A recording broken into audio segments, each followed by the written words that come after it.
My name is Thomas, and I'm the founder of Honestli. They say a picture is worth 1,000 words. However, a picture can also tell 1,000 lies.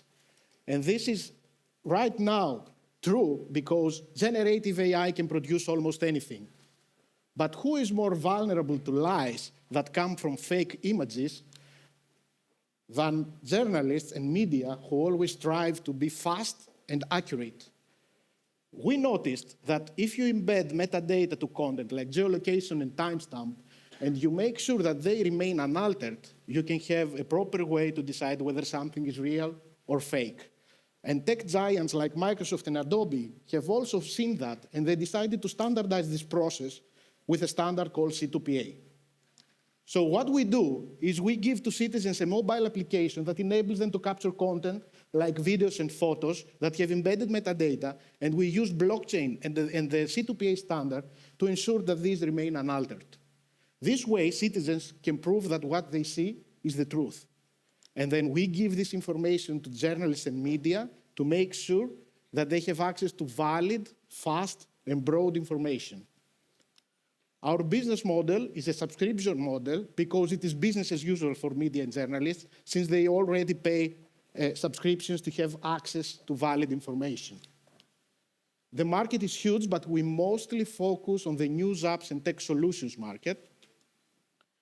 There is emerging and current competition, but they either have a different technological approach than ours, or they address an entirely different market. And the biggest difference is that no one tries to connect citizens as a trusted source of information with journalists.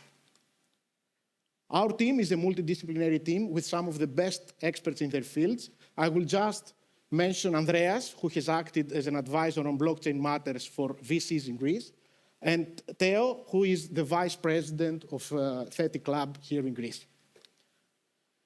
As you can see from the financial projections, we expect to break even after 2 years, since we will have a 1-year free pilot. And this is why we asked for 500,000 euros to do this pilot and have the MVP optimized.